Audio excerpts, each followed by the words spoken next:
Alors en manchette aujourd'hui, la pandémie perturbe aussi les cours de yoga et une copie de facture au propriétaire de chalet à Saint-Ignace.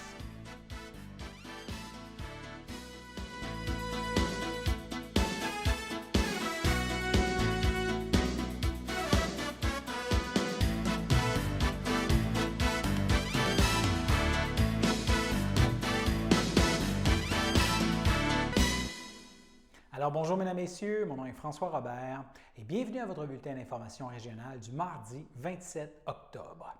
On débute avec un dossier qui avait suscité de nombreuses questions au dernier conseil municipal de Saint-Ignace de Loyola, l'adresse à laquelle les comptes de taxes municipales de propriétaires de chalets sur les îles qui ne sont pas propriétaires du fonds de terre doivent parvenir.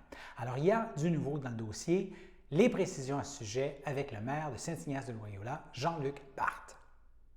Puisque nous avons en studio, j'aimerais revenir avec vous sur le fait que durant la dernière séance du Conseil, il y a eu plusieurs questions, plusieurs interventions concernant l'envoi des comptes de taxes de propriétaires de chalets sur les îles qui ne sont pas propriétaires du fonds de terrain.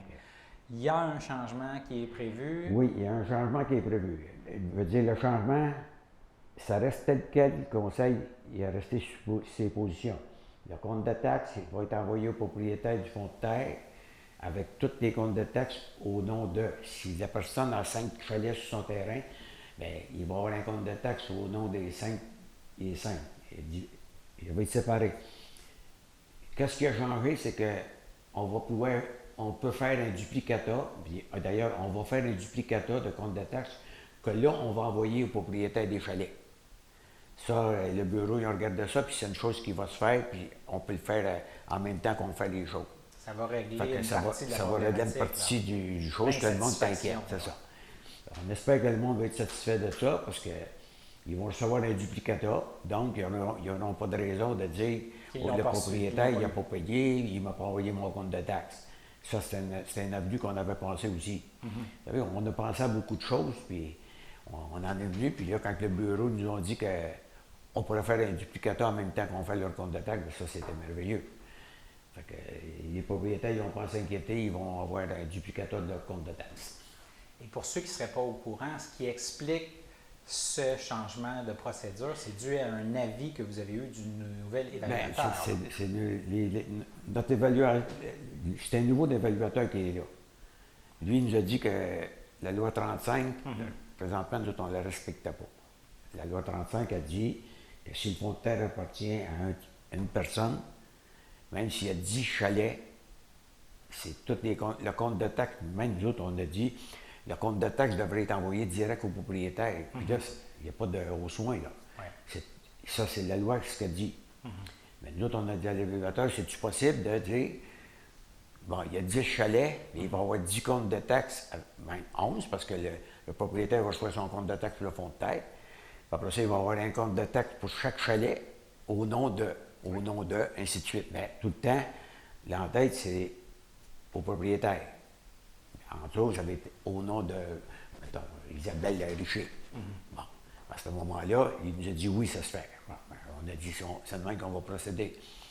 Puis là, après la discussion, la dernière assemblée, on a regardé, puis là, le bureau a regardé ça, puis c'est là qu'ils ont dit, on pourrait faire un duplicata au nom du propriétaire du chalet, puis lui envoyer. C'est pas son compte de taxes, mais c'est un duplicata. Donc, il ne pourra pas dire qu'il n'a pas reçu son compte de taxes. Il y avait aussi la question que si, par exemple, une personne, un propriétaire de chalet ne payait pas son compte de taxes pendant 3 ans, vous ne pouviez pas envoyer le chalet en vente pour taxes. Là. Comme on marchait avant, on ne pouvait pas l'envoyer en vente pour taxes. Il fallait aller devant le shérif. Ouais. Là, devant le shérif, on est obligé de s'engager un avocat. Fait que l'autre s'est dit, nous autres, le conseil s'est dit, non, on va respecter la loi. Donc, en respectant la loi, bien, veut pas. Mais nous, en respectant la loi, bien, s'il y a un. Puis là, ce qui était dit, puis il faut faire attention, c'est. Admettons qu'il y en a un qui ne paye pas ses taxes pendant 3 ans. Ouais. Un chalet. Ouais. Puis la municipalité, on l'envoie en vente pour taxes. Vous savez que c'est pas le chalet qu'on envoie. On envoie tout au complet. Ah oui. C'est le fonds de terre au complet, même si on payait leurs taxes, toutes les autres. Ah oui. On n'a pas le choix d'envoyer tout le fond de terre et les 10 chalets en vente pour taxe. Fait que c'est pour ça que c'est là que le propriétaire, il va arriver et il va aller voir Isabelle Richer et il va dire écoute ma belle, il faudrait que tu payes ton compte de taxe parce que si moi je le paye, tu sais qu'au bout d'un an, là, après ça, là, Ouais. si tu n'as pas payé, tu payes tout. Là. Oui. C'est ça. Espérons que ce changement ben, va donc, faire plaisir aux gens. Là. le changement qu'il y a, le monde va recevoir un justificateur de leur compte de taxe. Je pense que c'est une bonne chose, mais je leur ai dit, le conseil, on garde notre position, on respecte la loi 35.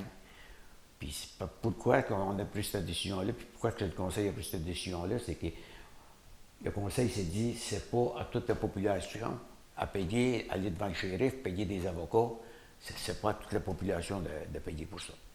Tandis que pour vendre pour taxes, ben, ça coûte pratiquement. Maintenant, si on regarde un peu le nouveau portrait de la situation pandémique au Québec, il y a 4 décès survenus dans les dernières 24 heures qui se rajoutent aujourd'hui au bilan depuis le début de la crise. La santé publique signale 963 nouveaux cas dans les dernières 24 heures. Et en ce moment, au Québec, il y aurait 527 personnes hospitalisées en raison du coronavirus.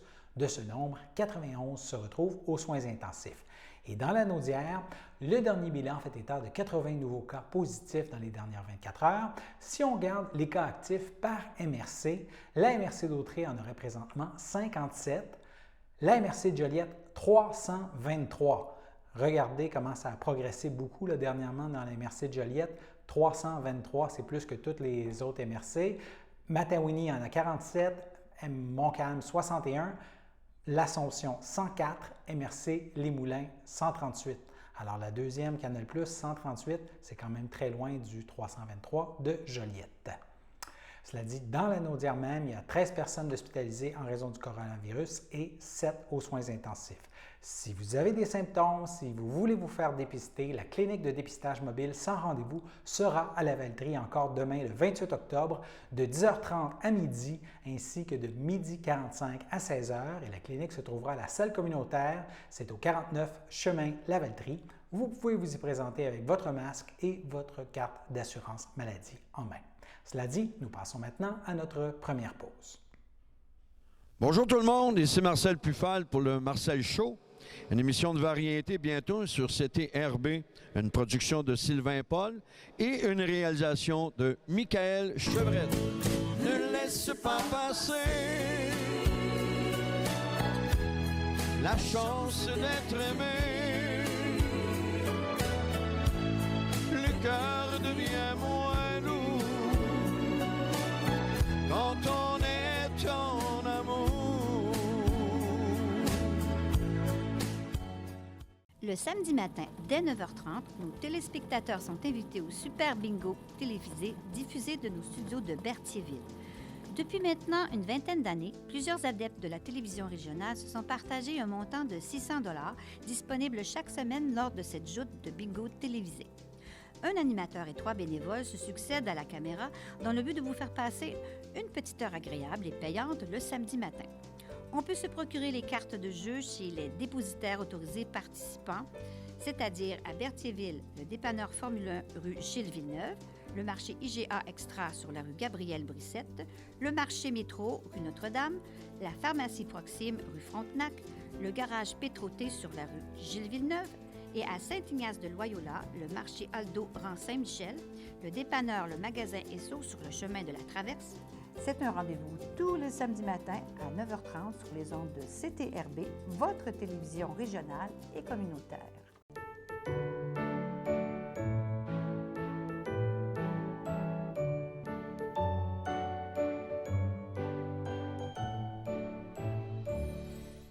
Alors, au chapitre des anniversaires pour ce mardi 27 octobre, la FADOC de l'île du Pas souhaite bonne fête à Jean-Philippe Latour, alors que l'équipe du Centre d'action bénévole d'Autrey souligne l'anniversaire aujourd'hui de Marcel Frappier.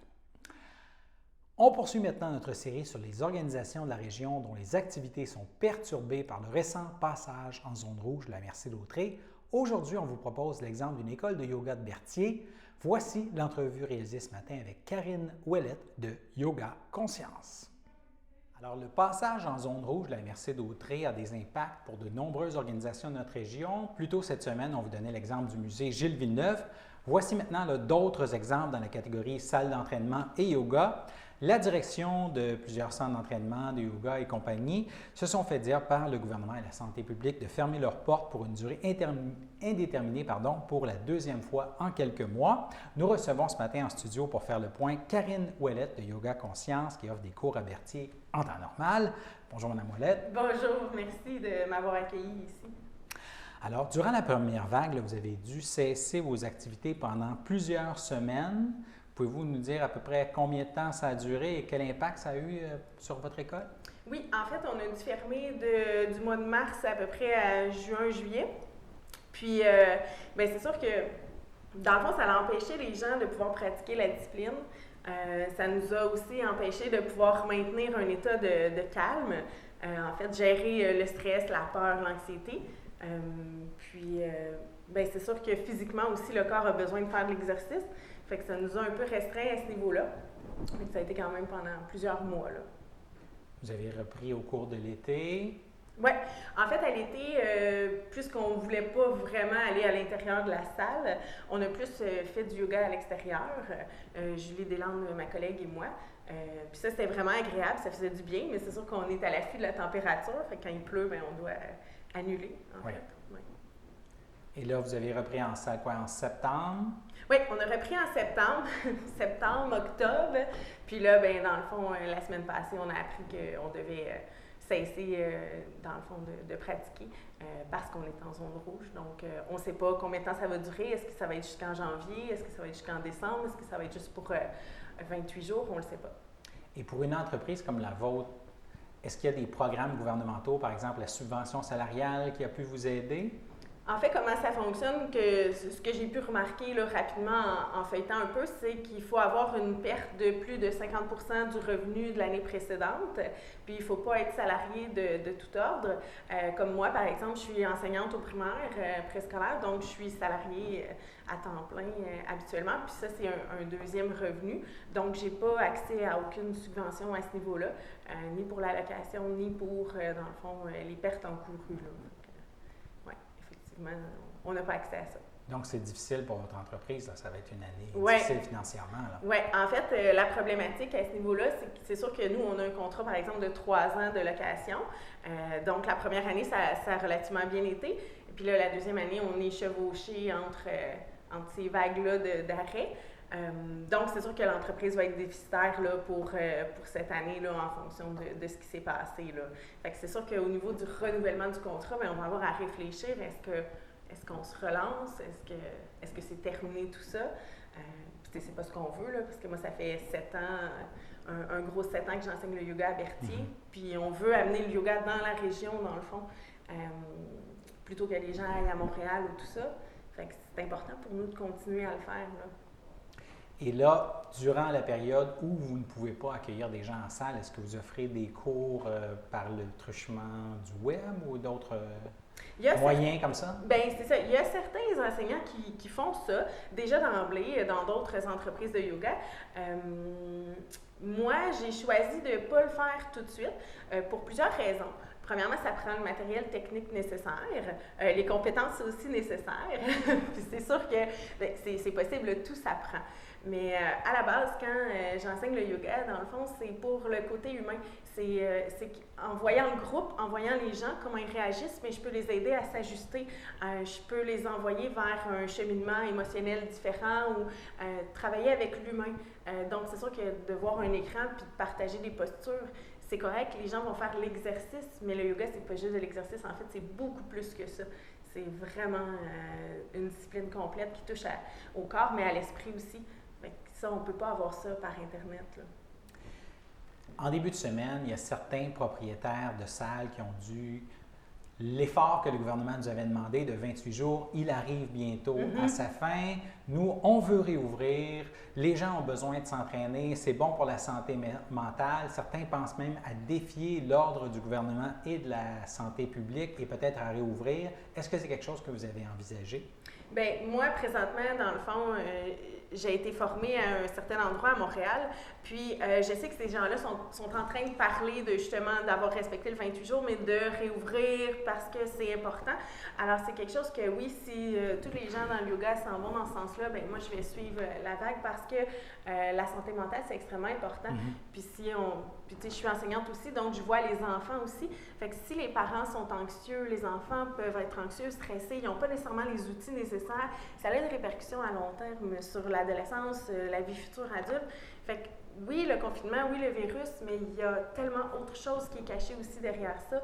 La gestion du stress, c'est vraiment difficile quand on n'a pas d'outils. Puis nous, bien, on offre une panoplie d'outils pour ça. Fait que c'est sûr qu'on ne peut pas se taire indéfiniment jusqu'à temps que ça soit réglé, cette histoire-là. Là. Fait que oui, je vais suivre la vague. Si on continue, je vais continuer.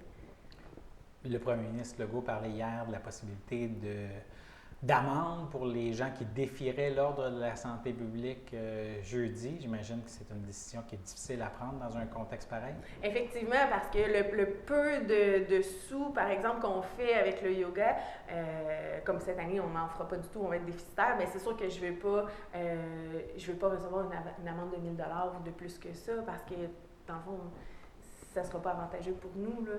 Mais ce que je souhaite, c'est que le gouvernement comprenne que c'est pas une question de défier les règles, mais que c'est une question d'aider les gens qui en ont vraiment besoin.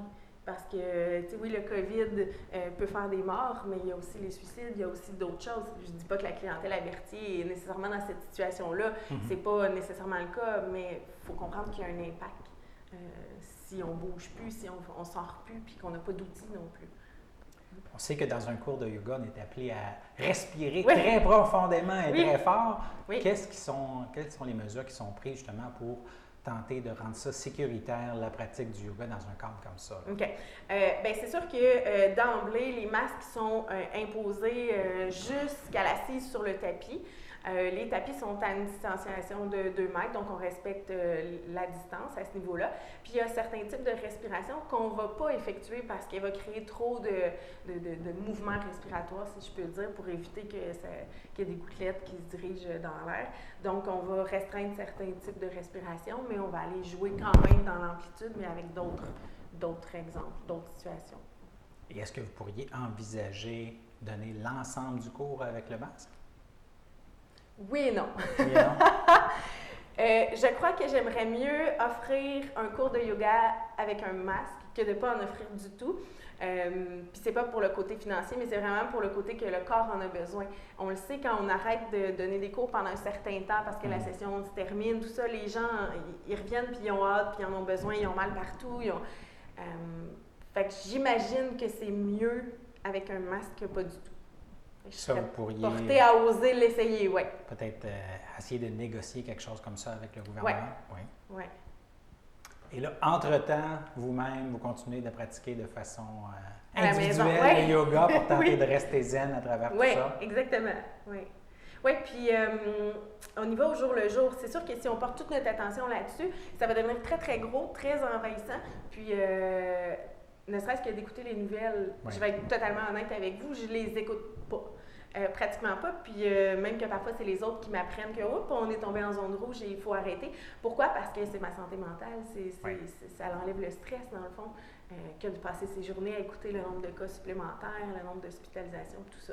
Fait que c'est un choix personnel, mais ça m'aide à rester saine d'esprit. J'imagine que vous espérez un vaccin quelque part en 2021 pour justement permettre à votre école de survivre. Je vais aussi dire oui et non. Oui, parce que, bon, puis, tu sais, je parle vraiment pour moi, là, je parle pas au nom de personne en lien avec le yoga, tout ça, mais si vous me posez la question à moi, d'avoir un vaccin d'emblée, mes questionnements sont est-ce qu'il va être efficace, est-ce qu'il a été suffisamment testé, pour quelles raisons, tout ça. Mais oui, s'il y a un vaccin qui est efficace, qui a été testé, bien, on ira dans ce sens-là, puis ça va sûrement atténuer tout ça, puis nous permettre de reprendre comme avant, peut-être. D'autres choses que vous voulez ajouter en terminant? Je souhaite tout simplement que tout ça se règle le plus vite possible, puis de continuer de prendre du temps pour soi, de respirer profondément, puis de se détendre dans le fond avec ce qu'on peut dans la vie. Merci d'être venu en studio nous en parler ce matin. Ça fait plaisir, merci de m'avoir invité. Alors, je vous rappelle que cette entrevue a été réalisée ce matin. Hier, le premier ministre Legault avait dit que les propriétaires de gym, de salles d'entraînement, de salles de yoga qui ne respecteraient pas la loi s'exposaient à des amendes. Et depuis aujourd'hui, en point de presse, questionné par des journalistes, il a ajouté qu'un décret serait adopté demain pour que les clients qui se rendraient dans des salles d'entraînement ouvertes clandestinement pourraient eux aussi recevoir des amendes. Alors, on verra ce qui va arriver dans ce dossier, mais pour l'instant, nous passons à notre seconde pause. Je m'appelle André Jaudry, j'ai 57 ans et je suis préposée d'aide à la vie domestique depuis bientôt 8 ans. C'est très difficile de résumer en un seul mot ou une seule émotion tout ce que ça m'apporte parce que c'est riche de sens de toutes sortes de façons. Ce travail-là, pour moi, dans mon cas, ça m'a réconcilié avec le monde du travail parce que je ne pensais pas qu'on pouvait gagner notre vie en ayant ce sentiment-là, en étant si heureux d'aider, puis on se sent utile, puis on se sent attendu, puis on sent que je sens que mon travail est important, pas juste pour ces personnes-là, mais pour la société aussi.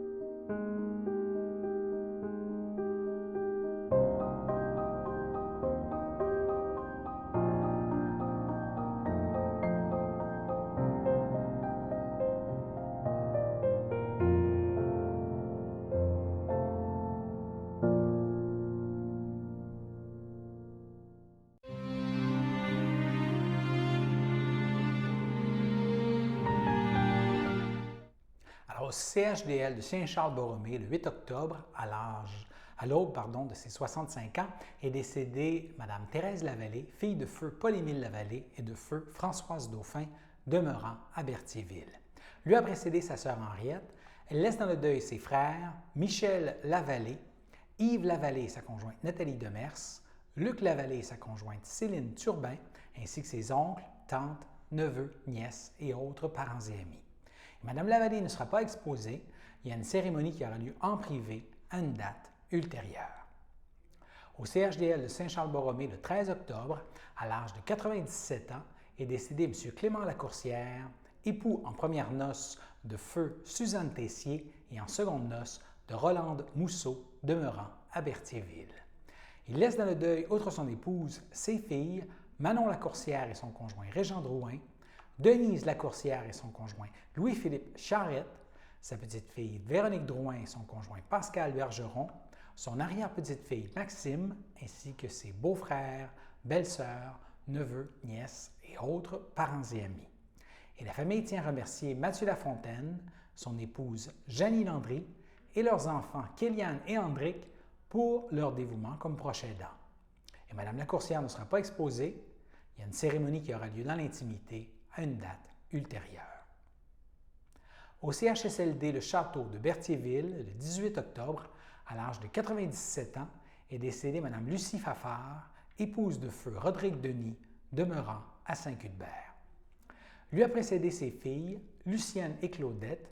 Elle laisse dans le deuil ses enfants, Jean-Guy Denis et son conjoint Joël Bouchard, Michel Denis et sa conjointe Thérèse Gouin, Pierre Denis, France Denis feu Roger Poirier, Céline Denis, Daniel Denis, Françoise Denis et son conjoint Luc Marcoux.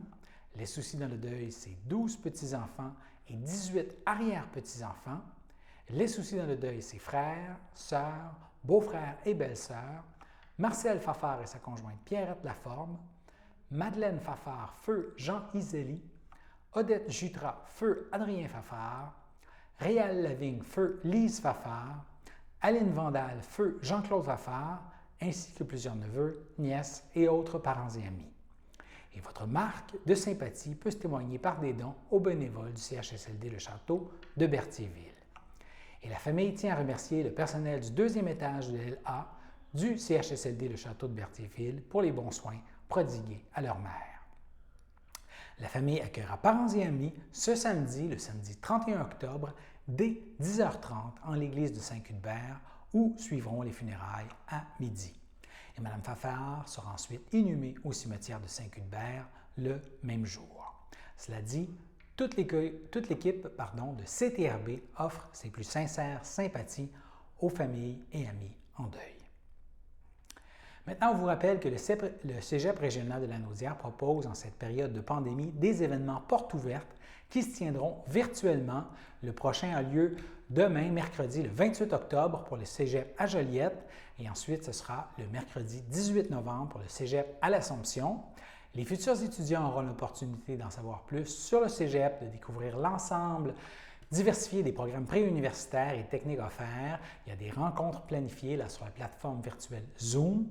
Ils pourront aussi obtenir de nombreuses informations sur les services d'orientation, la vie étudiante, les services adaptés et l'aide financière. Alors, pour vous inscrire à l'une ou à plusieurs de ces rencontres, vous pouvez visiter le site web du Collège du Cégep au www.cégep-lanaudière.qc.ca, par exemple, /Joliette, /porte ouverte ou /l'Assomption, porte ouverte, aussi simple que ça.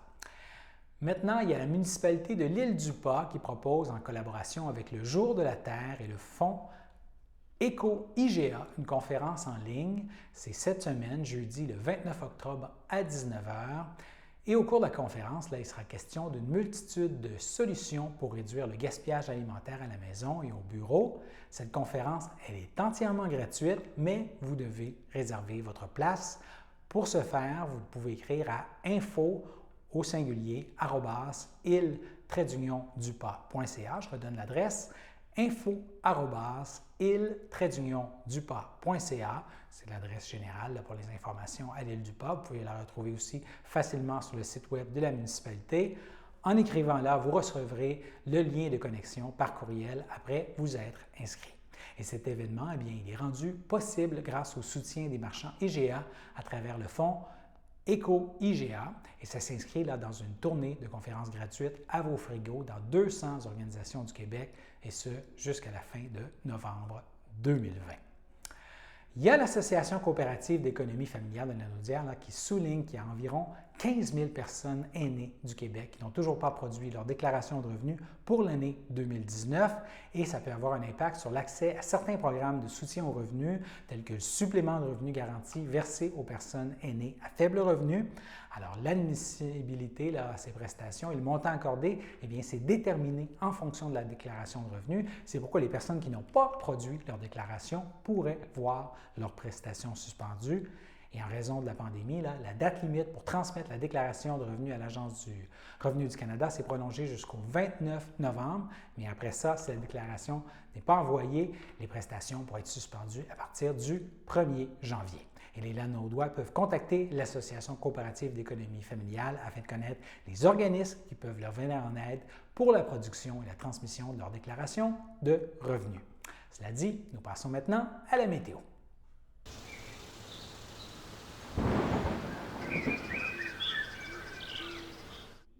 Alors, mardi soir, ciel variable avec un mercure autour du point de congélation. Dans la nuit de mardi à mercredi, le ciel demeure variable, mais le mercure plonge à -4. Mercredi matin, ce sera nuageux avec guère plus de 2 degrés au-dessus de zéro. Et mercredi après-midi, plutôt nuageux, mais ça se réchauffe un peu avec 8 degrés. Mercredi soir, nuageux avec éclaircies et 6. Alors voilà, c'était vos informations sur les ondes de CTRB. Revenez-nous demain pour un autre bulletin d'information régionale. Merci de continuer de vous informer avec nous et excellente fin de journée à tous nos téléspectateurs.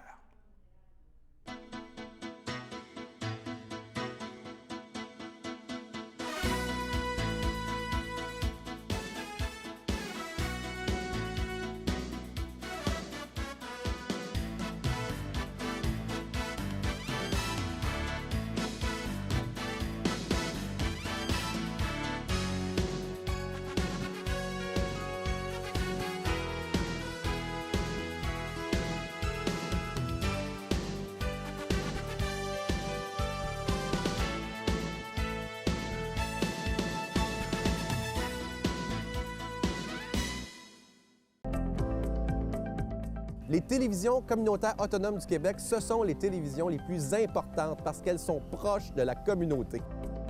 On veut encourager des gens qui parlent de ce qui nous intéresse, mais aussi qui participent au développement local. Mais c'est fini le temps là, où on allait lire une affaire qui a été écrite avant hier au bout du monde. Non! Tu veux savoir ce qui se passe chez vous? Bien, ma télé préférée, c'est la télé autonome communautaire. C'est ici que ça se passe.